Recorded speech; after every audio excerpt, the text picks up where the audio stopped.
Hello and welcome to this webinar kindly produced by Auxilio in collaboration with the Bold Legal Group, dealing with post-completion work in the digital age. My name is Rob Hailstone, CEO and founder of the Bold Legal Group, a nationwide association of over 600 law firms.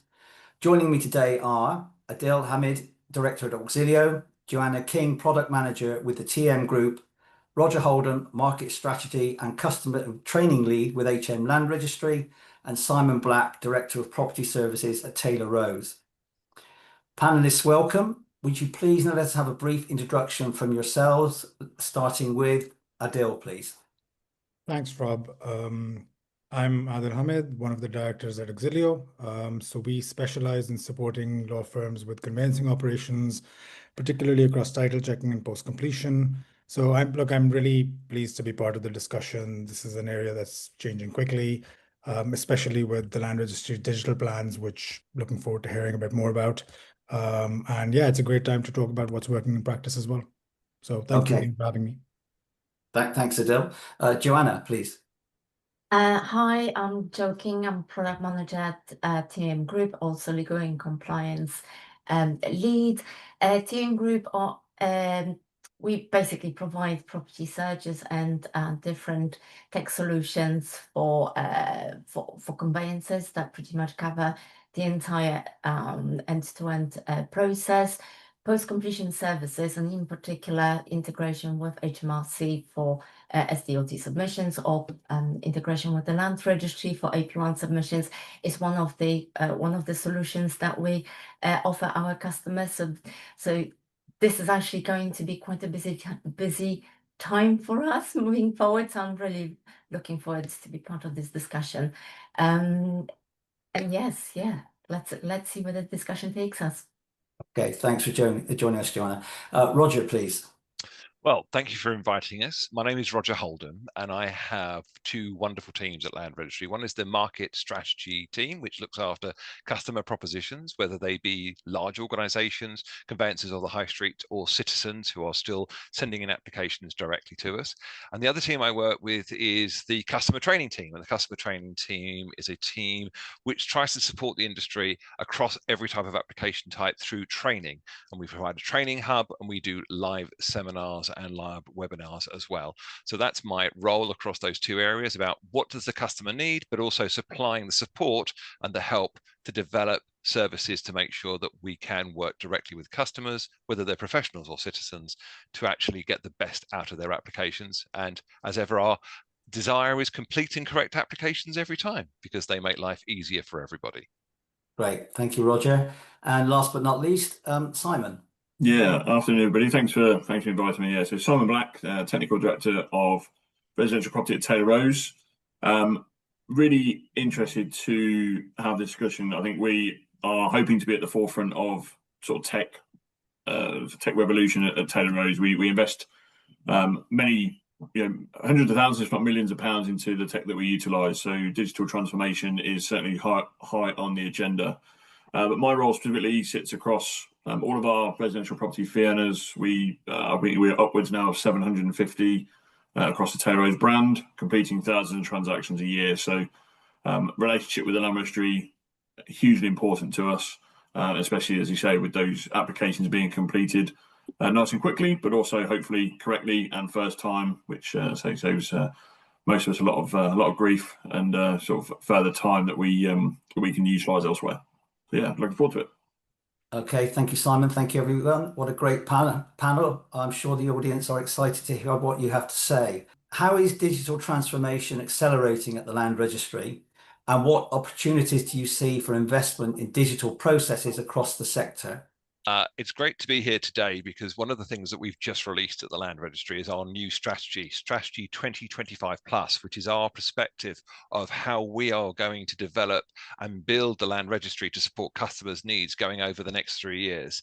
So we recently completed our spending review. We therefore went in with a lot of transformational projects that we wanted to deliver to support our aim to make customer services easier and to make sure that those services were something that was much more intuitive, I think, everything than perhaps the process had been in before. So it's a fantastic time for us. And I would say this, it's a really good read. And I think if you read it for the first time, you'll realize that though we are talking digital today, Rob, what's really great about how the Land Registry and our technology partners and our teams internally, they're really listening to the customers. And our chair has made it absolutely clear that we have to listen to the customers, to the market to deliver that. So that's the first thing I wanted to say.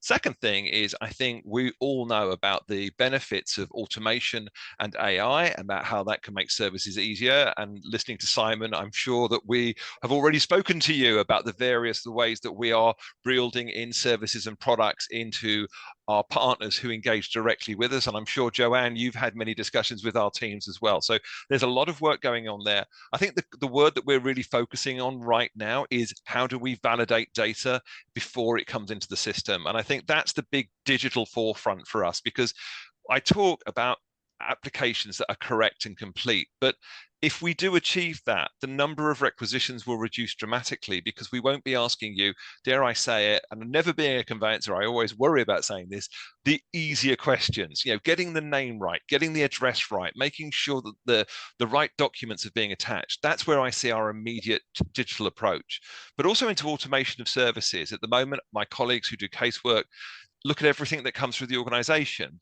But we have, in the last 12 months, managed to start automating applications coming through using technology. And that's exactly where we see a bonus coming forward. It's a bonus in terms of the speed that we can operate at. Also, we can operate 24/7 in that respect. But it's also a bonus, I think, I would hope, for everybody who works in submitting to the Land Registry. No one likes getting requisitions. We don't like sending them out. So it's a perfect storm where we can use digital to make lives easier for everybody. And as you apply to the Land Registry, we should be able at that point to spot those mistakes and say, actually, could you just refocus on that area? Because that, when you've got the file open, and Rob, I know you as a conveyancer, you'll know, no one wants to go back to a file a week later, let alone a month later or longer. So I think it's a really good part of our journey is to make those digital projects and services available. Thanks, Roger. Well, I haven't been called a conveyancer for about 20 years now, but I'll take it anyway. It's nice to be in that fold still. Absolutely. Any of the other panelists, do you have any particular points or questions or comments on what Roger has just said? I think what's really interesting, Roger has mentioned the new strategy 2025 plus. What's really interesting, actually quite striking in terms of the shift is, first of all, AI in particular seems to be quite a center of the future vision, and it's not just about automating processes. We're actually moving much further. We're talking about using AI for decision making, and that's probably one of the fundamental things that actually is going to propel a lot of processes behind the scenes. Actually, we may not necessarily appreciate as much today, but the change is coming.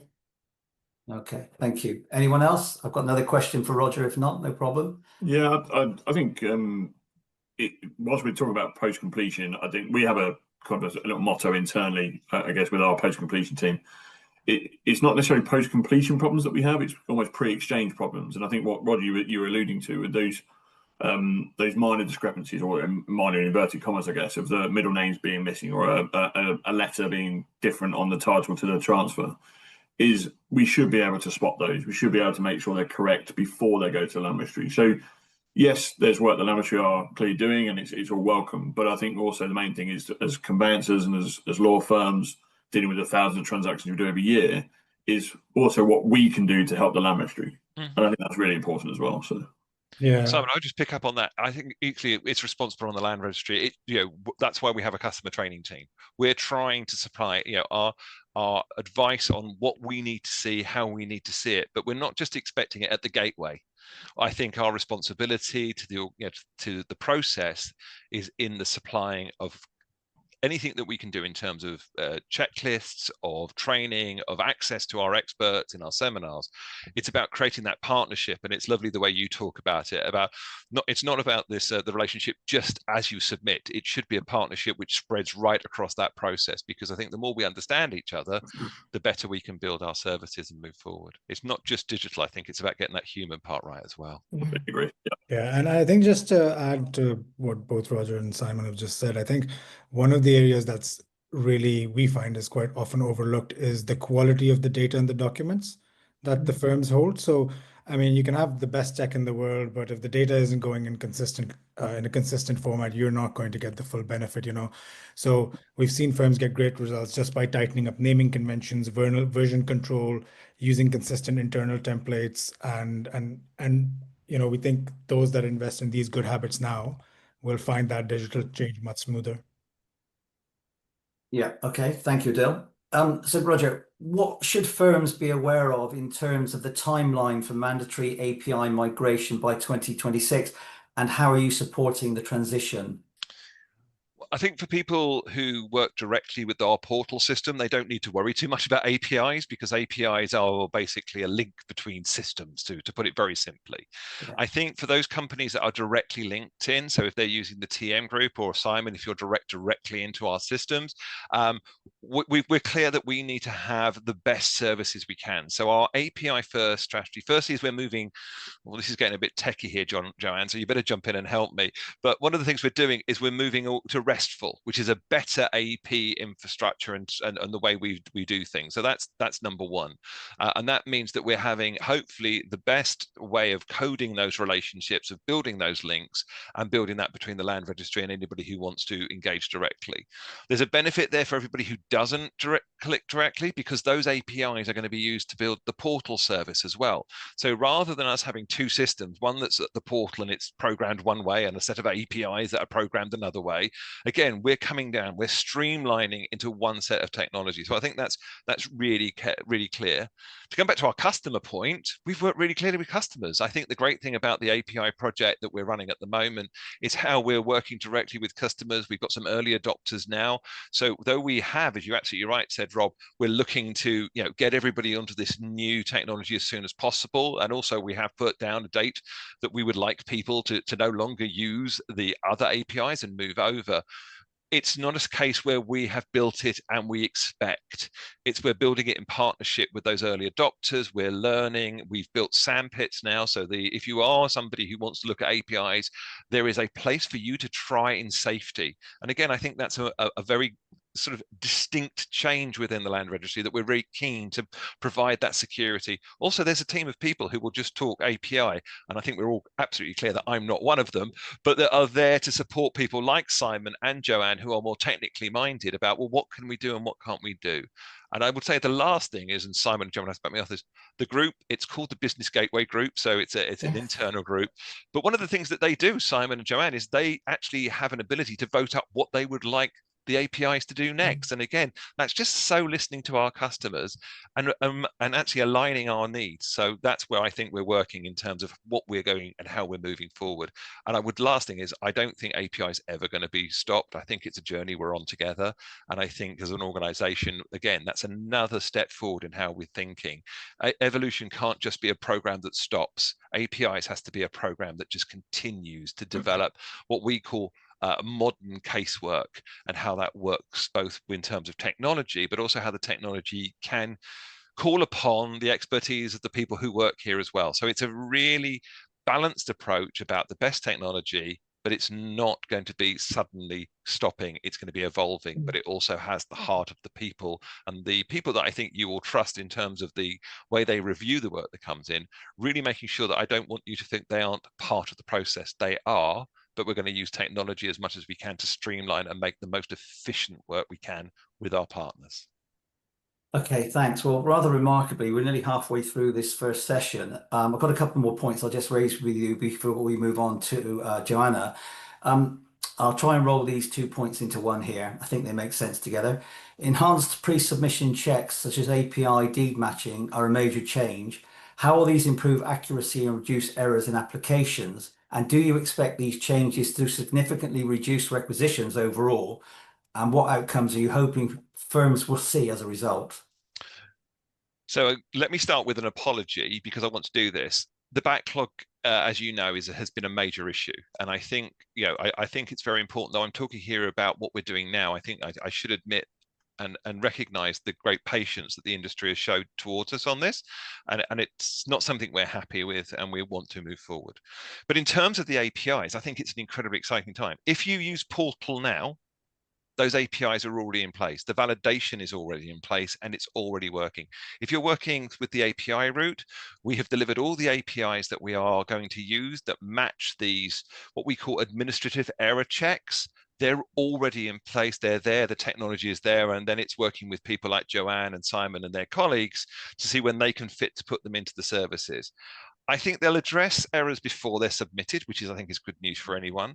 We've already been using them, as I say, in our portal, and we've seen substantial changes. The one area that we see a lot of work on, it's names. You mentioned it, Adil, earlier, that the names just don't match. And I would be clear that what we don't do is we don't give you the answer. One of the things that you'll see because of fraud, we never want to be the one going, actually, here's the answer. You never needed to get it right, because that wouldn't be right for you or us. So in terms of what we're seeing now on our portal, we're seeing great movement in terms of lowering those administrative, those what we call avoidable requisitions, and the portal is doing that.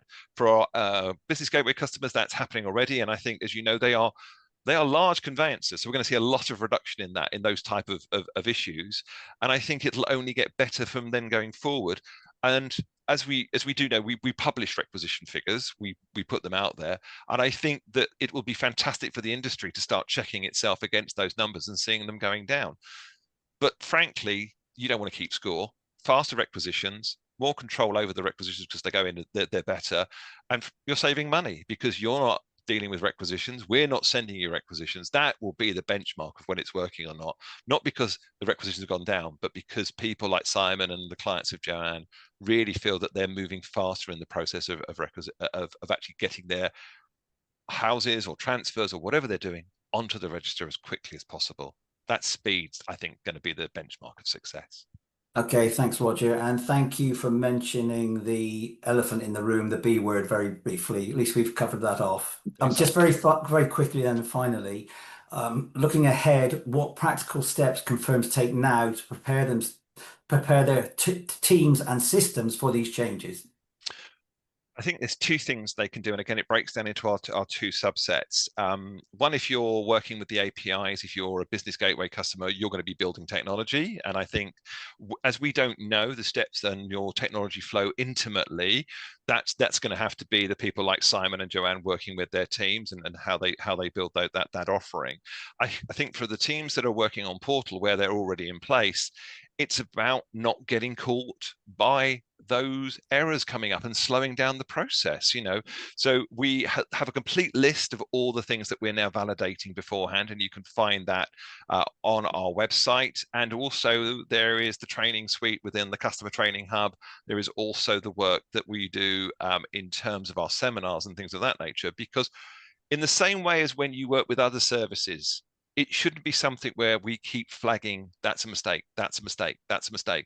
The way to make this work is for us to help everybody just input applications which are complete, which are correct. The checks will happen in the background, which will make it faster and easier for everybody. And at the end of the day, the application will go straight through. If we're still flagging everything that's a mistake, that's going to become frustrating for everybody. And that's not the best way to do it. The best way to do it is to build a seamless, frictionless relationship, but with that validation on submission, which makes, I think, a better experience for everybody, but fundamentally makes better business efficiency and a better, faster land registry.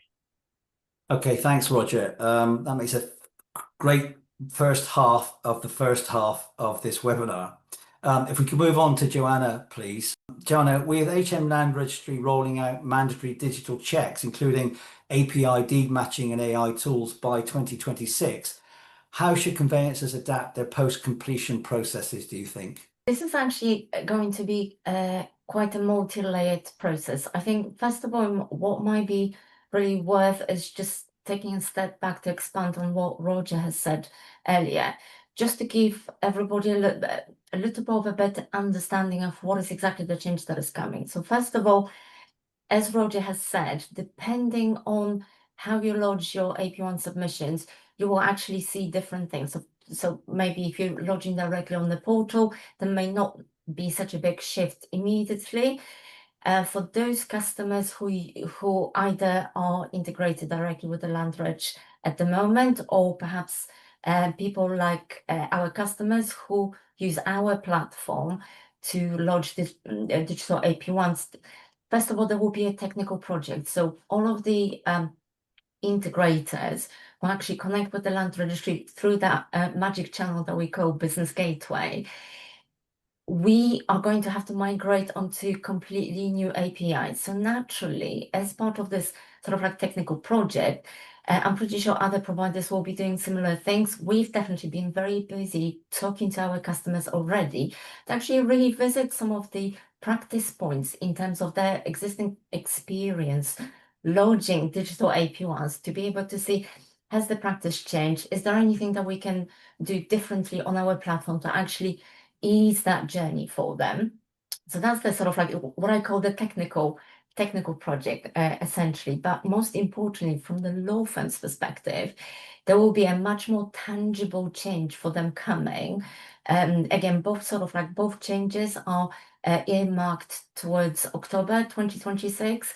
And that deed matching that we've already started talking about, it's basically about using the data that you will be completing or entering naturally in your digital AP1 form with the documents that are being submitted. So that will be your transfers, for example, or mortgage deeds.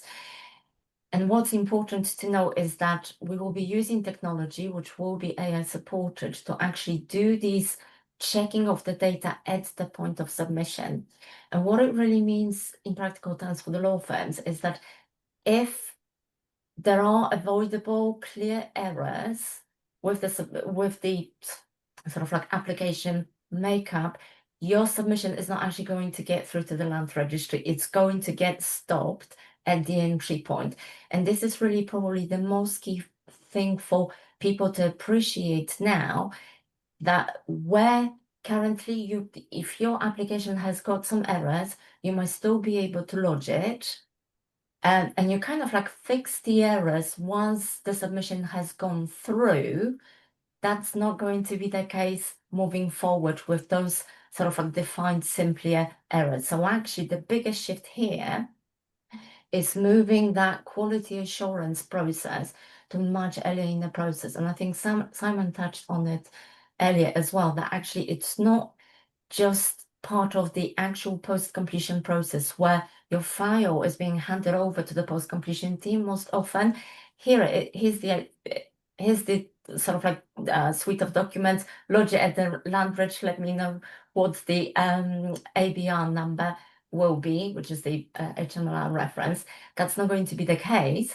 Now the sort of like the workflow is going to have to change, because those assurance checks will have to happen much earlier in the process. So the post-completion teams actually get better quality of documentation that gets fed into them, so they can work off accurate data and accurate documentation for the lodgement. Has anybody got any comments on what Joanna has just said?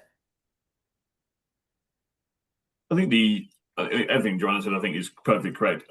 I think what I'm hoping for, and I think what will be really interesting to see, this should promote, these changes should promote better working practices, you know, in data quality, data integrity, even just going sort of towards the start of a conveyancing transaction, less inquiries to be raised, quicker transactions, is, I think, really what I'm hoping to see from these changes, that those better working practices and better standards that we have, you know, that we can always improve on as an industry.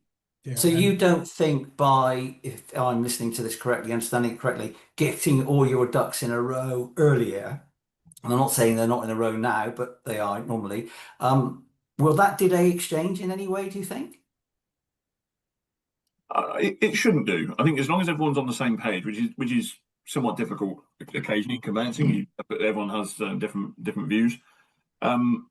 Especially if you are dealing with, and we're maybe talking several years down the line once this has really kicked in from the Land Registry, the the data is more reliable. Those entries on titles are clearer. For instance, obviously the work that's being done around easements and things at the moment should, I believe, lead to quicker transactions. Is my hope. We wait to see, obviously, but I think just to add to what Simon was saying, I think you, at the moment, Rob, what we're talking about is sort of where in the transaction are we losing time from?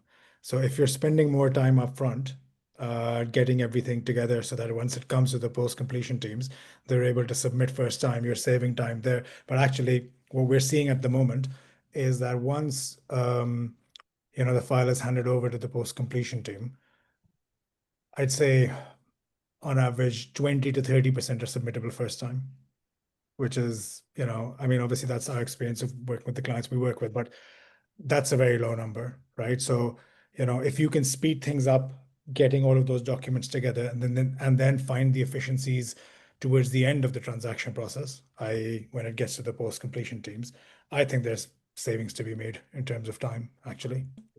I suppose we probably need to also change the way we talk about the transaction times, because I think the natural tendency is to talk about, let's say, from when the property goes on the market to when it actually completes. But we know from the conveyancing perspective, the completion is not when the transaction stops. This post-completion process carries on. And actually, if we are aiming to reduce the effort that goes into, let's say, fixing mistakes that are actually delaying requisitions, then yes, in that context, the transaction timeline will absolutely go down because the accuracy will naturally have to increase somewhere in the process. Are we going to see some tangible sort of like improvements, let's say, before exchange or before completion? Maybe not, because at the moment I think that the kind of like the pain point is once the completion has happened and we're not necessarily tracking how much time we are naturally spending from completion to actually the completed registration. And yes, there are, the dreaded B word, there is there is some application of that, but actually, there is something that we collectively have to admit as a profession, that we've got some work to do to help the land registry combat the backlogs as well by actually having better quality of applications. And I think, what Ado has mentioned, it definitely matches the experience that we've sort of like had in terms of our own research with our customers, that there is probably, in terms of post-completion teams, there is kind of like low confidence level in the quality of the documentation that is being handed over to the post-completion teams. And again, that documentation is not down to the post-completion teams, it's down to the earlier work that was happening during the course of the transaction. So I think we definitely need to try to visit how we approach those processes. So, if I was to recommend to the law firms, how can they prepare for the changes,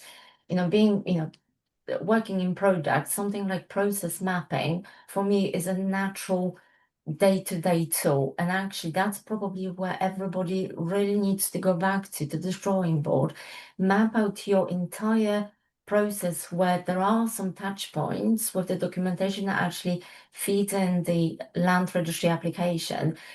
Look where the manual data entry points are. How do you facilitate the checks whether the information goes in there how it should do? Do you have name variances between documents? And when we talk about something like name variances, we're not talking about just typos in people's names, although this does happen. We're also talking about things, let's say on the transfer document, my name might be entered as Joanna King. On the mortgage deed, I might be Joanna Monica King.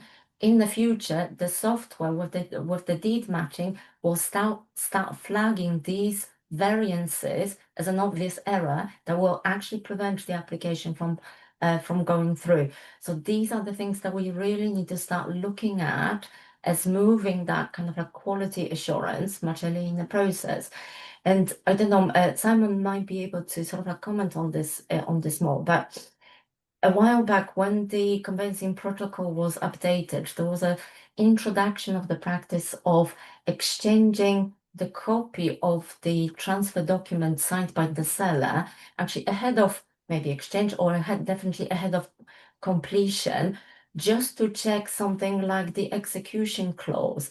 What I'm not certain is actually how much traction that introduction of the practice has had already, because that's definitely one of the things that we already should be facilitating that could actually ease spotting those mistakes much earlier in the process before the file gets handed over to the post-completion team.